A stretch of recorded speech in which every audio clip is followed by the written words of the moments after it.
से आपका स्वागत है मेरे YouTube channel Sehgal coaching classes में। आज मैं आपको कराऊंगी चैप्टर 3 एक्सरसाइज 3.3 के वर्ड प्रॉब्लम्स। ठीक है, तो देखते हैं फर्स्ट क्वेश्चन। डिफरेंस जो है दो नंबर्स के बीच में हमें दिया हुआ है कितना 26। अब दो नंबर्स कौन से हैं वो हमें फाइंड करने हैं। तो जब भी ऐसी कोई चीज फाइंड करनी है हम सबसे पहले ना क्वेश्चन को नीचे से लास्ट वाली स्टेटमेंट पढ़ेंगे, लाइन पढ़ेंगे कि हमें फाइंड क्या करना है। जो चीज हमें फाइंड करनी है हम उसको सपोज करने करेंगे। अब इस क्वेश्चन में हमें क्या फाइंड करने हैं, नंबर्स। तो हम सपोज कर लेते हैं कि लेट कर लेते हैं नंबर्स क्या होंगे, दो वेरिएबल्स में चल रहे हैं, तो एक नंबर एक्स ले लेते हैं, एक नंबर वाई। अब वो क्या कह रहे हैं कि जो उनका डिफरेंस है टू नंबर्स का वो कितना है 26। तो डिफरेंस मीन्स माइनस इन दो नंबर्स का डिफरेंस कितना है 26। ये हमारे पास बन गई फर्स्ट इक्वेशन। अब वो क्या कह रहा है कि एक नंबर जो है वो 3 टाइम्स है दूसरे नंबर का। तो एक नंबर मान लेते हैं x कितना है 3 टाइम्स जब भी होता है मल्टीप्लाई किसका, दूसरे नंबर का। ये हमारे पास बन गई सेकंड इक्वेशन। तो सब्स्टिट्यूशन मेथड लगा देंगे। क्या करेंगे, ये जो x की वैल्यू है इसमें फिल करेंगे। जब x की वैल्यू इसमें फिल करोगे पुट इन इक्वेशन 1, इसमें x की वैल्यू फिल करेंगे तो क्या आ जाएगा 3y minus Y equal to 26।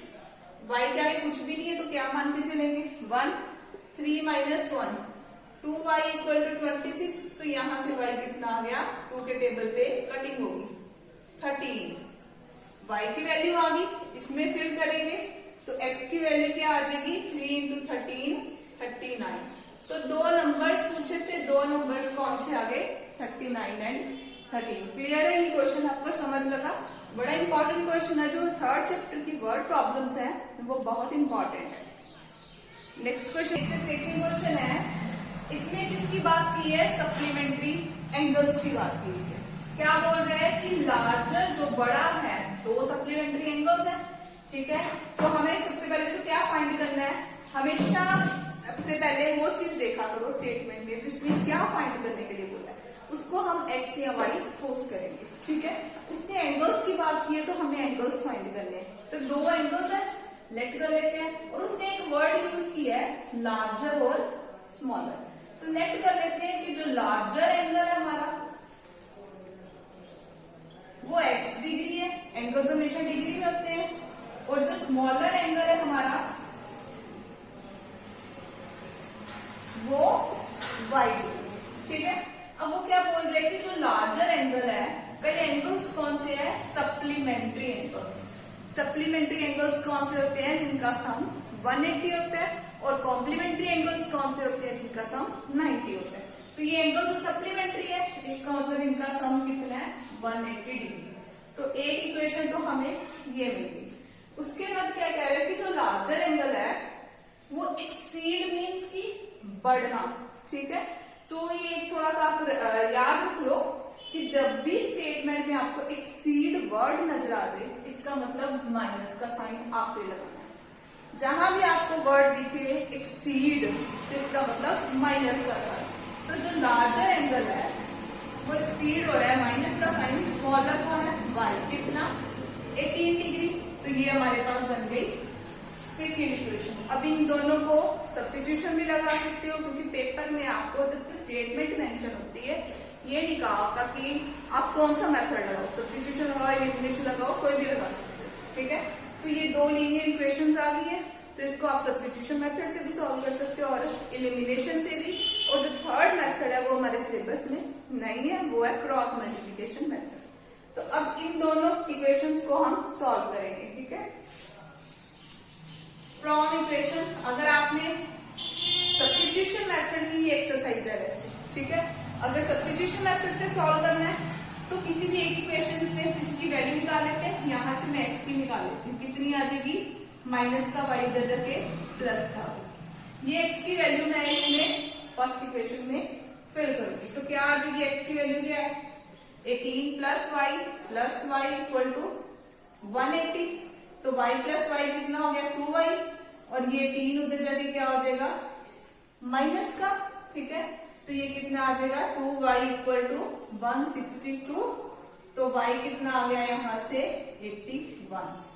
y की वैल्यू आ गई 81, वो y की वैल्यू हम यहाँ फिल करेंगे तो यहाँ से x की वैल्यू कितनी आ जाएगी 81 में ये प्लस करेंगे तो 99 जो है हमारी x की वैल्यू आ गई। तो उसने दो एंगल्स पूछे थे, तो एंगल्स कौन से आ गए 99 और 81। क्लियर है क्वेश्चन।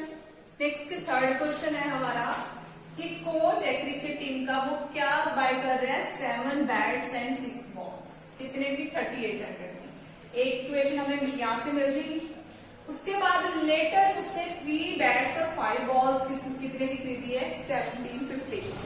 फाइंड क्या करनी है कॉस्ट ईच बैट और ईच बॉल, कि बैट कितने का और बॉल कितने का। तो नेट कर लेते हैं कॉस्ट ऑफ बैट, बैट मान जो चीज हमें फाइंड करनी है वो हम लेट कर लेंगे। अब कॉस्ट है खर्चा निकालना है तो रुपीज में होगा तो रुपीज लगाएंगे। अगर एजिस का क्वेश्चन होगा तो ईयर्स में एज होती है तो ईयर्स लगाएंगे। ठीक है, साथ में उसकी यूनिट मेंशन करेंगे, नहीं तो यहाँ से भी आपके मार्क्स कट हो सकते हैं। अब कॉस्ट बैट की हमने ले ली x और बॉल की कॉस्ट कितनी ले ली y। अब कितने फर्स्ट इक्वेशन पहले कितने उसने बैट खरीदने 7 बैट खरीदने और एक बैट अगर x का है तो 7 बैट कितने के हो गए 7x के। 6 बॉल्स खरीदनी है, एक बॉल अगर y रुपीज की है तो 6 बॉल्स कितनी होगी 6y की। और टोटल उसने कितने पैसे दिए, टोटल हम कैसे करते हैं प्लस करके, कितने पैसे दिए उसने 3800। ये हमारे बन गई फर्स्ट इक्वेशन। नेक्स्ट वो कह रहा है 3 बैट खरीदने हैं, तो एक बैट अगर x का तो 3 बैट कितने के हो गए 3x के। और 5 बॉल्स खरीदनी है और टोटल कितने पैसे दे रहा है वो 1750। तो ये हमारी सेकेंड इक्वेशन।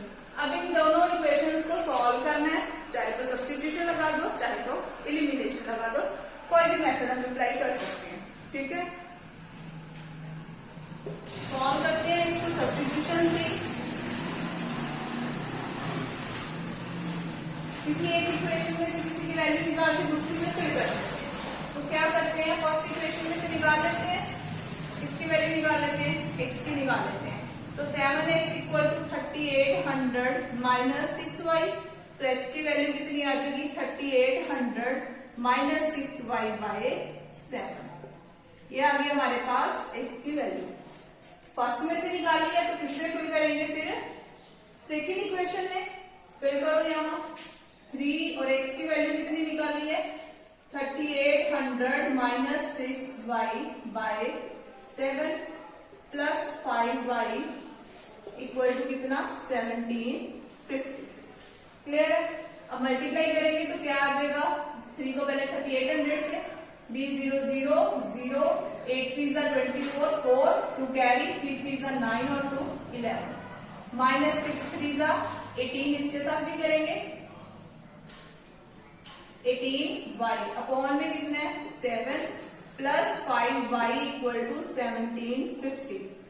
अब क्या लेंगे इन दोनों का एलसीएम लेना पड़ेगा।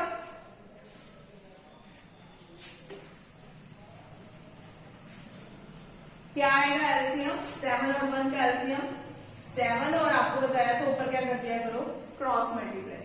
तो इसको 1 से करोगे तो ये नंबर तो एज इट इज ही आ जाएगा और 7 5 का क्या बन जाएगा 35y और इक्वल टू 1750। तो अब इनको क्रॉस मल्टीप्लाई करें, इनको ये माइनस का और ये प्लस का सेम वेरिएबल है तो ये प्लस माइनस माइनस 35 में से 18 माइनस करेंगे तो कितना आ जाएगा